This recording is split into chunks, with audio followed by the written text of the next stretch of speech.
അറിയോ, വന്യമൃഗങ്ങളിൽ നിന്ന് സംരക്ഷണം നൽകുന്ന കൊച്ചു വീടല്ല തന്നില്ലേ. ചിലർക്ക് ഓടിട്ട വീടാകാ, ചിലർക്ക് കോൺക്രീറ്റ് സൗധമാകാ, ചിലർക്ക് മണിമേടകളാകാ. ഏതോ ആകട്ടെ, പടച്ചതമ്പുരാന് നമുക്ക് തന്ന ഭവനം ചെറുതല്ല.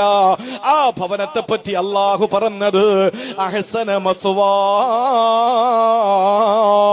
എന്റെ ഭവനം ഏറ്റവും നല്ല മെച്ചമുള്ളതാക്കി അള്ളാഹു തന്നുവെന്ന. സ്വന്തമായ വീടില്ലാത്തവരോട് ചോദിച്ചു നോക്കണം, ഒരു വീടില്ലാത്തതിന്റെ വേദന എന്താന്ന്.